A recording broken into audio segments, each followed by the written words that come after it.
जाती। शिवनंदन सिंह दुखी होकर बोले, दुनिया का क्या है मालिक, अपने स्वार्थ के लिए लोग कुछ भी बोलते हैं। आप चिंता मत कीजिए, बस ये बताइए उन लोगों की बातें कहीं संयोगिता बिटिया ने तो नहीं सुनी। दीनू काका ने शिवनंदन सिंह से पूछा। नहीं काका, संयोगिता बिटिया को मुन्ना, शेरू और मीठी नदी किनारे लेकर गए थे। इस विषय में संयोगिता को कुछ भी नहीं पता चला। शिवनंदन सिंह बोले, बहुत ही अच्छा हुआ मालिक। संयोगिता बिटिया ये सब सुनती तो न जाने उसके दिल पर क्या गुजरती। दीनू काका बोले।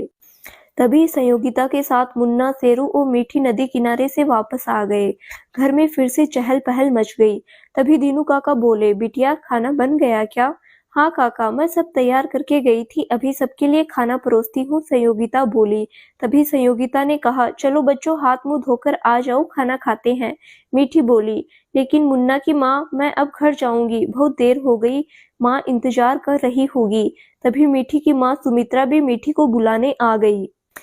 संयोगिता बोली, चलो सुमित्रा बहन तुम भी खाना खा लो। नहीं बहन, फिर कभी, अभी तो मैं मीठी को लेने आई थी। सुमित्रा बोली, लेकिन बहन, कल शाम को तुमने बातों ही बातों में बताया कि तुम्हें दही वाली तली मिर्च बहुत पसंद है, लेकिन तुम्हें बनाना नहीं आता। आज बनाई है, जरा चख लेती तो मुझे अच्छा लगता। संयोगिता बोली, और क्या क्या बनाया है तुमने? सुमित्रा ने पूछा।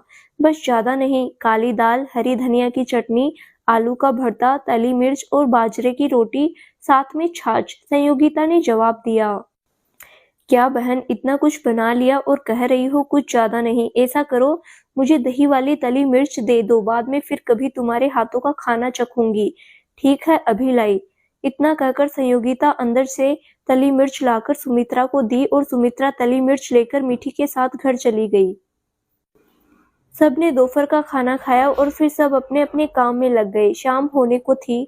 रधिया शाम के बर्तन मांजने आ चुकी थी। दीनू काका जानवरों को दाना पानी डाल रहे थे।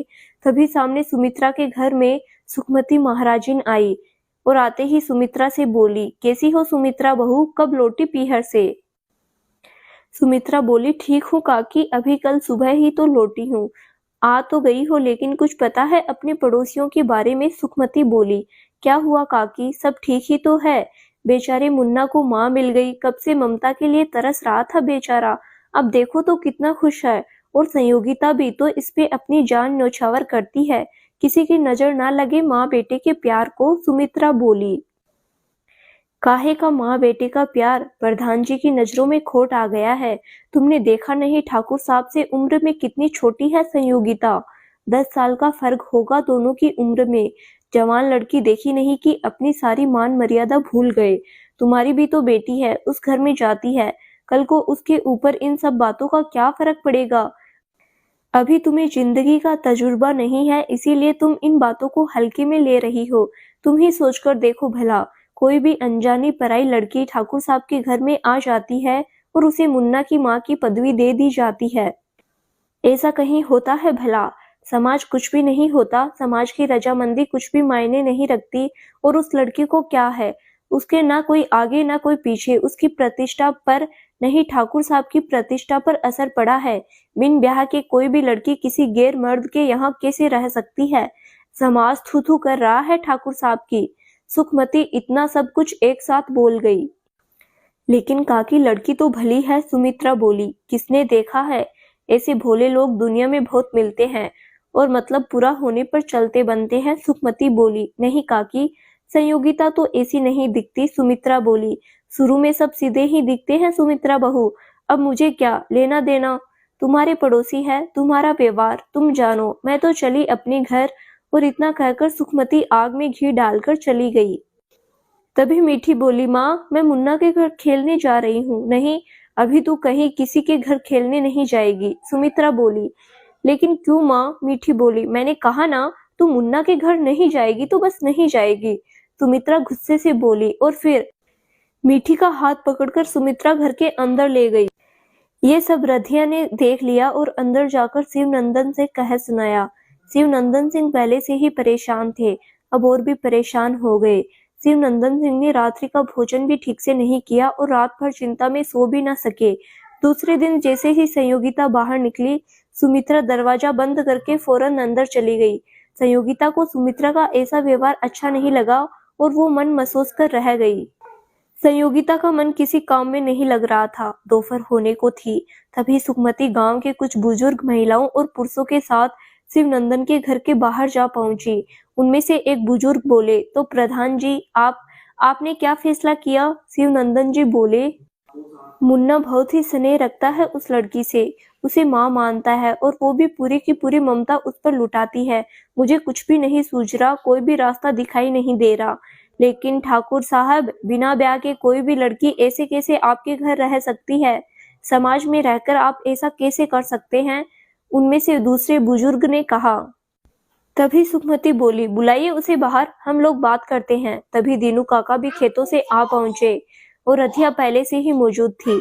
दीनू काका बोले, मैं बुलाता हूँ संयोगिता बिटिया को। दीनू काका ने संयोगिता को आवाज दी, संयोगिता बिटिया जरा बाहर तो आना।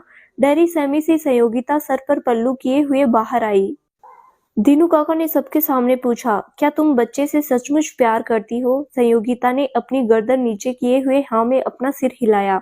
तभी सुखमती बोल पड़ी, तो क्या किसी भी राह चलती औरत को मुन्ना की माँ बनाकर इस घर में ले आओगे? पता नहीं कहाँ से आई है, कौन है, ऐसी बहुत सी बाजारू औरतें ऐसी ही घूमती रहती है। अपना मतलब पूरा होने पर पता नहीं कब बच्चे और ठाकुर साहब का गला काटकर चलती बने। अब शिवनंदन सिंह के बर्दाश्त से बाहर हो गया था। वो सबके सामने चीख कर बोले, बस भी करिए आप सब। एक मासूम विधवा पर कोई भी झूठे लांछन लगाए दे रहा है। वो मेरे बच्चे की माँ है। अरे सालों बाद तो मैंने अपने बेटे को इतना खुश देखा है। आप लोगों को रिश्ते से ही मतलब है तो ठीक है। और इतना कहकर शिवनंदन सिंह अंदर गए और फिर गुस्से से तमतमाते हुए बाहर आकर मुट्ठी भर सिंदूर संयोगिता की मांग में भर दिया और बोले, लो, अब आज से ये मेरी भ्राता। अब तो आप लोगों को कोई कष्ट नहीं होगा। अब हो गई आप सबको तसल्ली। यही चाहते थे ना आप लोग। अब कृपा करके आप लोग यहाँ से प्रस्थान कर जाइए। अभी मैं ना तो कुछ सुनने और ना ही कुछ कहने के लायक नहीं हूँ। खुद को व्यवस्थित करना चाहता हूँ। और इतना सुनकर सब लोग वहां से चले गए। सबके जाने के बाद पता नहीं संयोगिता को क्या हुआ, ऐसे ही खड़े खड़े गिरकर बेहोश हो गई। रधिया भागकर आई और संयोगिता को उठाने के लिए शिवनंदन सिंह भागकर अंदर से ठंडा पानी लेकर आए। रधिया ने पानी संयोगिता के चेहरे पर छिड़का। पानी पड़ते ही संयोगिता को होश आ गया। होश आते ही संयोगिता रधिया से लिपट कर फूट फूट कर रोने लगी और बोली, ये सब क्या हो गया? इसकी आशा नहीं थी मुझे। मैं तो बस बच्चे के साथ रहना चाहती थी। उसके साथ रहकर मैं अपने सारे दुख भूल गई थी। लेकिन ये सब जो हुआ, पता नहीं क्या लिखा है मेरी किस्मत में। रधिया बोली, चुप हो जाओ बिटिया, अब रोने से कुछ नहीं होने वाला है। ये समाज है बिटिया, यहाँ लोग चैन से जीने नहीं देते। अगर ठाकुर साहब तुम्हारी मांग नहीं भरते तो ये लोग और न जाने कौन कौन से लांछन लगाते तुम पर। शायद यही नियति था और यही उस ऊपर वाले की मर्जी थी। लेकिन इस सब में मेरा क्या दोष? मैं तो सिर्फ मुन्ना की माँ बनना चाहती थी, लेकिन मुझे तो जबरदस्ती किसी की पत्नी बना दिया गया। ये कैसी नियति? ये नियति है या मेरा फूटा भाग्य? संयोगिता गुस्से से चीख पड़ी। संयोगिता गुस्से से उठी और कुएं से एक बाल्टी निकालकर अपने ऊपर उड़ेलकर बोली, काकी, नहीं बनना मुझे किसी की पत्नी। लो, धुल गया सिंदूर। मैं किसी की ब्याता नहीं हूँ और अब मैं इस घर में भी नहीं रहूंगी।